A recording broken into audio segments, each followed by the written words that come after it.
Let's talk shapes, angles, and hybrid orbitals of covalently bonded molecules. This is page 134 and 135. Now, in order to be successful with today's lesson, you first have to understand how to draw covalent compounds, and that's what we covered on pages 132 and 133. So if you have not yet learned how to draw covalent molecules, you need to start with that. Because what we're going to do is we're going to add on to that concept with now taking those drawn molecules and determining their shape, their bond angle, and their number of hybrid orbitals. Okay, so on page 135, we first have to actually start out with a concept of balloons. And so I'm going to cover this back up. And I'm going to talk about balloons. So let's say that I have a pole, could be my central atom, and I'm going to attach two balloons to it. If I do that, the balloons, because of their shape, are going to spread out so they have the most amount of space between them. If I have that same pole, but now I add three balloons, again, those balloons are going to kind of spread out so there's the most shape between them. And as I continue to add balloons, they're going to take on a geometry where there's space. Now, in this case, all of my balloons are at least attempted to be the same size. But what if I had a central atom and I had two smaller balloons, but then I had one really big balloon? That big balloon would force these smaller balloons closer together because it would kind of bully them in taking up space. And so this concept is what we call molecular geometry, and the same thing is true with our atoms. These smaller balloons are what we call our sigma bonds. They're electrons that are shared between atoms, and because they're shared between atoms, they don't have a ton of repulsive force to other electrons. They're kind of being subdued by the atoms that are pulling on them. But however, if I have a lone pair on a central atom, this lone pair does not have any other atom reducing its repulsive force. And so it gets to be a really big force field of I don't like other electrons. And it's able to bully or push sigma bonds around because it has a bigger force field or repulsive force, and that's what we call lone pairs. But notice all of these are focused on this central atom. So this is what we call the VSEPR theory, or the valence shell electron pair repulsion theory, which is a very fancy way of saying that that as we bond atoms and they form molecules, they're going to achieve a shape or geometry that reduces that repulsive force between those electron bonds. Basically, electrons that are found in bonds do not like each other, and so their bonds are going to spread out around the central atom as much as possible. Notice that I've circled the word central because I need that to be central to our mind. We are looking at the central atom when we do this. So both shapes and angles are focused on that central atom. Okay, so using our balloon analogy, I just wrote this down as a reminder. Sigma bonds are small balloons because they have less repulsive force. But a lone pair on that central atom is a big balloon, and it's going to be able to really push down other atoms. So now we have a couple of shapes that we can see. I'm going to grab a highlighter, and I'm going to make sure that I highlight my central atom because that's the focus of all of these. So I'm going to go to the central, and I'm going to highlight that center atom because that is what I'm paying attention to when I'm trying to determine my bond shape. Okay. So if I have an atom in the center with just two sigma bonds attached to it, or even two pi bonds, but it's just two atoms attached to that, those are going to spread out as far as possible from each other, and that's going to give us a bond angle of 180 degrees. This bond is 180 degrees away from the other bond. If I add a third bond in there, though, those atoms have to rearrange themselves so that those bonds are as far apart from each other as possible because each bond has electrons in it. And so if I add a third sigma bond, each one of these bonds is now going to be 120 degrees separate from each other. If I add another sigma bond in, again, they're going to spread themselves out so that they have the least amount of repulsive force between each other, and that means that each bond is about 109.5 degrees away from the other bond. Now, if I get a bent molecule involved, things start to get a little different. We're going to go ahead and say that this bond angle is 120. It's not completely true because this is going to push them down more, but we're just going to go with it for right now. We're going to go in and clean that up later. But this is a lone pair. Note, this is a lone pair on the central atom, and lone pairs are bullies. They're big balloons, and so they're able to push those smaller balloons closer together. We definitely see it here in trigonal pyramidal. Those are three attachments, three atoms attached by a sigma bond, but here's that lone pair, and that lone pair is able to really push down the bonds around it. And so instead of being 120 degrees apart, they are pushed together much closer now. And so this bond is about 107.3 degrees away from the bond next to it. And lastly, bent. Bent is one of our most angled, like has the narrowest angle of any of our compounds, because it has two sets of lone pairs. So you've got a lot of repulsive force pushing those bonds away, and that means that they're about 104.5 degrees away from each other because you've really pushed those bond angles next to each other. Okay, and so with this, we have our different names. So the names of our compounds are linear, trigonal planar, tetrahedral, bent, trigonal pyramidal, and then our second bent. And all we do is we focus on the central atom and we see what is attached to it. Two other atoms, it's going to be linear. Three other atoms, just with sigma bonds, it's going to be trigonal planar. Four other atoms, tetrahedral. Three other atoms, but also a lone pair, that's going to be trigonal pyramidal.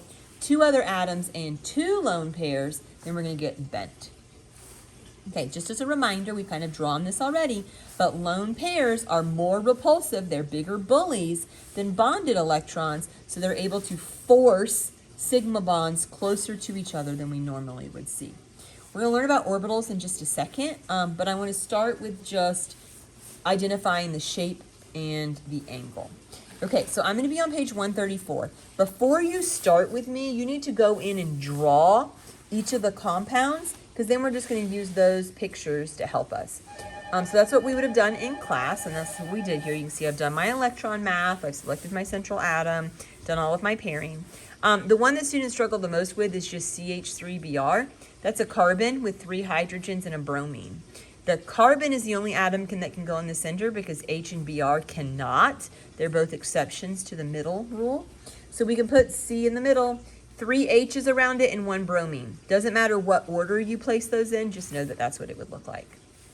Okay, so I'm going to zoom out so that I can see both sides of my notebook page now so that we can apply some information. All right, so let's look at this first one. The first thing I'm actually going to do is I'm going to grab my highlighter and I'm going to go in and highlight my central atom in all of my diagrams because that's going to help my eye pay attention to who am I looking at. Okay, so in this first compound, I'm looking at C, and I notice that C has 4 sigma bonds attached to it. So I go over to my diagram. Which one of these has 4 sigma bonds? Oh, well, tetrahedral does, because that means 4. So my shape is tetrahedral. And so I'll just write in tetrahedral. And then my angle, I know, is 109.5 degrees between bonds. If I look at my next compound, I have Si. Si is just attached to 2 other atoms, nothing else going on. That's going to give me the shape of linear. So linear, and those bonds are 180 degrees away from each other. If I look at H2O, there's my central atom. It's got 2 sigma bonds, but notice it also has these 2 lone pairs. Remember these 2 big force field bullies, and those force field bullies push those bonds down. So I have 2 attachments and 2 lone pairs. If I look at my list, oh, bent has 2 lone pairs and 2 attached atoms. That's bent, and bent is going to have my sharpest angle because it is the narrowest with the most repulsive force. BBr3. BBr3 only has 3 attachments, no lone pairs on the central atom. So I find the molecule that has 3 attachments with no lone pairs, and that is trigonal planar. Planar means flat, and so it's just showing that those atoms are in a flat plane, but it looks like a triangle. Trigonal planar is 120 degrees apart between my bond angles. And then lastly, PCl3.